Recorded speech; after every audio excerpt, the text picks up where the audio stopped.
এই বিডিআরের ঘটনা হাসিনা আসার 1 মাস পরেই কেন ঘটলো? হাসিনা সবকিছু জানতো।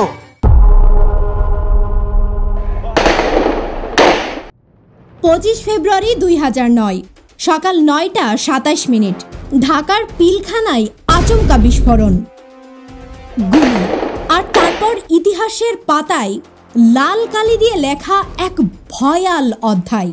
কি ঘটেছিল সেদিন? শুধুই বিদ্রোহ, নাকি ছিল এর গভীরে এক সুপরিকল্পিত আন্তর্জাতিক ষড়যন্ত্র? এক রাতের বিদ্রোহে লাশে ছেয়ে গেল বাংলাদেশের সবচেয়ে সুরক্ষিত ক্যাম্পাস। 160টি প্রাণ ঝরে গেল, কিন্তু প্রশ্ন থেকে গেল শত শত। বিডিআর ঘটনার সঙ্গে হাসিনা এবং মঈনুদ্দিন সরাসরি জড়িত। কি ঘটেছিল সত্যিই সেই রাতে? কে চালাচ্ছিল এই রক্তপাতের পুতুল নাচ? একটি বই যা শাসক গোষ্ঠীর রক্তচক্ষুকে উপেক্ষা করে তুলে এনেছে অন্ধকারের দলিল। পিলখানা হত্যাকাণ্ড, টার্গেট বাংলাদেশ। লেখক মোহাম্মদ জয়নুল আবেদিন একজন অভিজ্ঞ কূটনৈতিক বিশ্লেষক এবং সামরিক পর্যবেক্ষক। পিলখানা হত্যাকাণ্ড, টার্গেট বাংলাদেশ বইয়ের উন্মোচন করেছেন এমন সব তথ্য যা মূলধারার মিডিয়ায় প্রকাশিত হয়নি।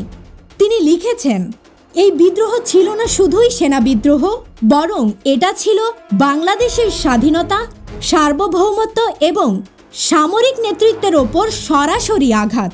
এছাড়া তিনি এও লিখেছেন, যাদের হাতে রাষ্ট্রের অস্ত্র ছিল সেই হাতই হয়েছিল বিশ্বাসঘাতকতায় রঞ্জিত। আপনি কি সত্যি জানতে চান কারা চেয়েছিল বাংলাদেশ সেনাবাহিনীর মনোবলকে ধ্বংস করতে?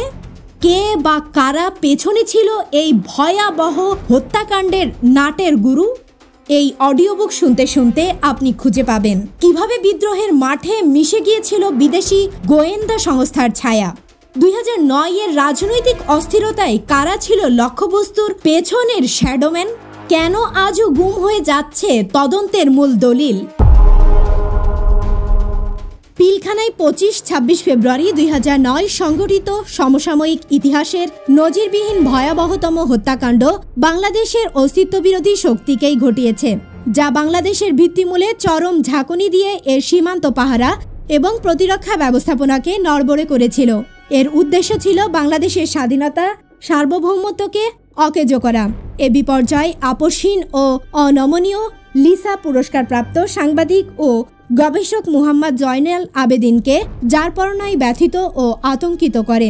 আত্মতাড়িত হয়ে তিনি নিতান্ত স্বল্প সময়ের মধ্যে আমাদের ইতিহাসের সর্বাধিক মর্মান্তিক একটি অধ্যায় লিপিবদ্ধকরণে উদ্যোগী হন। তিনি পিলখানায় এই নিন্দনীয় ভয়াবহতম হত্যাকাণ্ডের মধ্যে আমাদের জন্মভূমির স্বাতন্ত্র্য, সীমান্ত ও মানচিত্র তুলে দেয়ায় এক মহাচক্রান্ত দেখতে পান।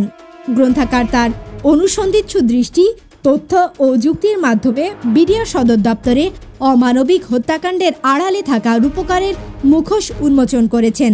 আনুষঙ্গিক প্রমাণাদি, বাস্তব পরিস্থিতি, ঐতিহাসিক ঘটনা প্রবাহ ও ধারাবাহিক পটভূমি, ভারতীয় প্রস্তাব, উদ্ভূত পরিস্থিতি থেকে ভারতের প্রাপ্তি, বিশেষত এ হত্যাকাণ্ডকে কেন্দ্র করে ভারতের অকারণে যুদ্ধ প্রস্তুতি হিসাবে বিশ্লেষণ করে তিনি দেখিয়েছেন ভারত এই নারকীয় ঘটনার নেপথ্য রূপকার। প্রতিটি অধ্যায়ে থাকছে চাঞ্চল্যকর তথ্য, গোপন দলিলের উদ্ধৃতি এবং সেই রাতের সাক্ষীদের হৃদয় বিদারক বর্ণনা। এই বইয়ের প্রতিটি পৃষ্ঠা যেন একটি গোয়েন্দা রিপোর্ট, যা ধীরে ধীরে উন্মোচন করে পিলখানা হত্যাকাণ্ড, টার্গেট বাংলাদেশ এর নির্মম বাস্তবতা। চলুন একসঙ্গে জানি কি কি ঘটেছিল সেদিন। শুধুই কি বিদ্রোহ, নাকি গভীর সুপরিকল্পিত ষড়যন্ত্র? মূল বইয়ের লেখনীতে যাবার আগে বইয়ের লেখক, অভিজ্ঞ কূটনৈতিক বিশ্লেষক ও সামরিক পর্যবেক্ষক মোহাম্মদ জয়নুল আবেদিনের সূচনাতে দেওয়া আমার কথা, অর্থাৎ লেখকের সুদৃঢ় অভিজ্ঞতায় কি আছে জেনে নেওয়া যাক। বাংলাদেশের দুর্ভাগ্য যে দেশটি একটি আগ্রাসী অপশক্তির একান্ত প্রতিবেশী, যা বারবার বাংলাদেশের ওপর সুনামির মতো ভয়াবহ তাণ্ডব বইয়ে দিচ্ছে। ৭১-এর ১৬ ডিসেম্বরের পরপরই বাংলাদেশ বিশ্ব ইতিহাসে নজিরবিহীন ভারতীয় লুণ্ঠনের শিকার হয়। শেখ মুজিবের অনুসারীদের পরস্পর বিরোধী শিবিরে বিভক্তিকরণ, বাংলাদেশি কাগজে মুদ্রা জালকরণ, কলকারখানার গুদামে অগ্নিসংযোগ, মুজিব বিরোধী রাজনৈতিক দল ও সশস্ত্র শ্রেণী সংগ্রামের উত্থান, 15 আগস্ট 1975 শেখ মুজিবের দুর্ভাগ্যজনক মৃত্যু, 3 নভেম্বরের খালেদ মোশাররফের পাল্টা অভ্যুত্থান, 30 মে 1981 প্রেসিডেন্ট জিয়াকে হত্যা, শিক্ষাঙ্গনে অস্থিরতা, ধর্মঘট, পরীক্ষা বর্জন, সেশন জট, সড়ক অবরোধ, গুপ্ত হত্যা, রাজনৈতিক হানাহানি, হরতাল, ধর্মঘট, এমনকি 1/11-তে জারিকৃত জরুরি অবস্থা এবং তৎপরবর্তীকালীন রাজনৈতিক নেতৃবৃন্দ সহ ব্যবসায়ী, আমলা, শিক্ষক, সাংবাদিক নির্যাতন, কথিত ইসলামী জঙ্গিবাদের উত্থান, 28 ডিসেম্বর 2008 এর বিতর্কিত নির্বাচন, 25-26 ফেব্রুয়ারি 2009 পিলখানায় বিডিআর সদর দফতরে সেনা কর্মকর্তা নিধন, সীমান্তে প্রতিনিয়ত নিরীহ বাংলাদেশিদের হত্যা সহ পার্বত্য চট্টগ্রামকে বাংলাদেশ হতে বিচ্ছিন্ন করার জন্য চাকমা সন্ত্রাসীদের সার্বিক সহযোগিতা প্রদান, ভারত নামক এই প্রতিবেশী দেশটির বাংলাদেশ বিরোধী হাজারো কার্যক্রমের কিছু দৃষ্টান্ত। এসব কিছুকে ছাড়িয়ে পিলখানায় হৃদয় বিদারক ঘটনা আমাদেরকে কাঁদিয়েছে, দেশের প্রতিরক্ষা ব্যবস্থা তথা অস্তিত্বকে হুমকির মুখে ঠেলে দিয়েছে। উদ্দেশ্য একটাই, বাংলাদেশকে নানাভাবে বিব্রত করে এর অর্থনৈতিক সমৃদ্ধি, সামাজিক সুস্থিরতা এবং সাংস্কৃতিক স্বাতন্ত্র্যকে বাধাগ্রস্ত ও বিলীন করে পর্যায়ক্রমে এদেশকে অকেজো ব্যর্থ রাষ্ট্র হিসাবে চিহ্নিত করে বিশ্ব মানচিত্র হতে এর অস্তিত্ব বিলুপ্ত করা। একটি দীর্ঘমেয়াদী গৃহযুদ্ধ বাঁধিয়ে দেওয়ার উদ্দেশ্যেই এমন জঘন্যতম হত্যাকাণ্ড সম্পূর্ণরূপে ভারতীয় নীল নকশা ও প্রত্যক্ষ পৃষ্ঠপোষকতায় সংঘটিত হয়েছে। পিলখানায় দেশবিরোধী এই হত্যাকাণ্ড আমার হৃদয় ও জাত্যাভিমানের চরম আঘাত হানে। তাই এর নেপথ্য শক্তি এবং তার স্বদেশী বিদেশি তাবেদার শ্রেণীকে চিহ্নিত করে এর মুখোশ উন্মোচনে সর্বোপরি আন্তর্জাতিক সম্প্রদায়ের কাছে সমুদয় বিষয় তুলে ধরার উদ্দেশ্যে বিডিআর ম্যাসাকার টার্গেট বাংলাদেশ শীর্ষক গ্রন্থের আবির্ভাব ঘটে। আমি আমার সব চেতনাবোধ, ক্ষোভ, সর্বোপরি স্বদেশপ্রেমকে এ গ্রন্থে ঢেলে দিয়েছি। এর মাধ্যমে আমি আমার প্রতিপক্ষ, সর্বোপরি আমার জন্মভূমির জনগণ ও তাদের প্রতিনিধিদের কাছে সুস্পষ্ট বার্তা পৌঁছে দেবার চেষ্টা করেছি।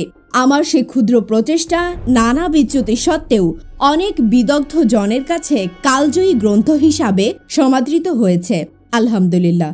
পিলখানা হত্যাকাণ্ডের প্রাথমিক টার্গেট ছিল সেনাবাহিনী। সেনাবাহিনী নেই তো বাংলাদেশ নেই। 1972 সন হতে বাংলাদেশকে পেশাদার নিয়মিত সেনাবাহিনী রাখার চক্রান্ত ব্যর্থ হবার পর থেকেই ভারত বাংলাদেশ সেনাবাহিনী বিরোধী আবহ সৃষ্টিতে তৎপর ছিল।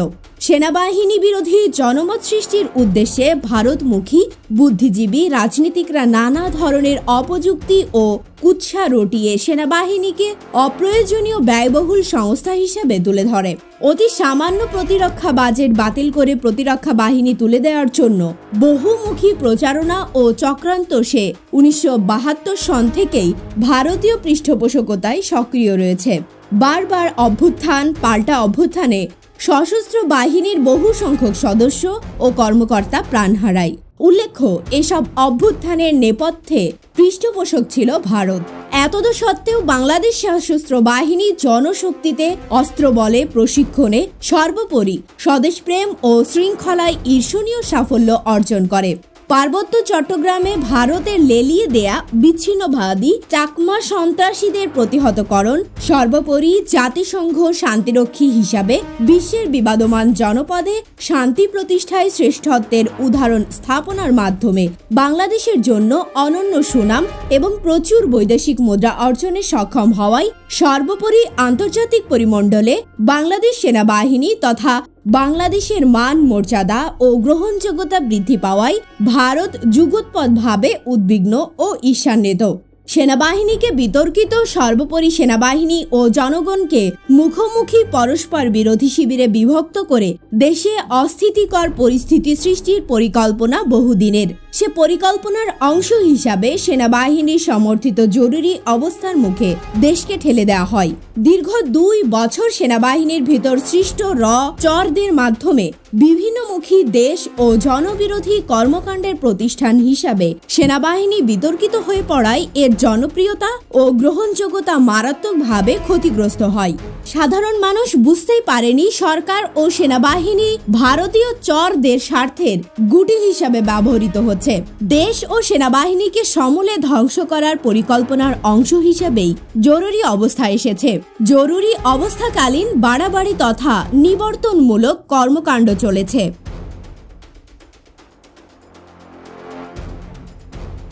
পিলখানা হত্যাকাণ্ড টার্গেট বাংলাদেশ বইয়ের অডিও বুকটি নিয়মিত পেতে চ্যানেলটি সাবস্ক্রাইব করে সঙ্গে থাকুন। ভালো থাকবেন।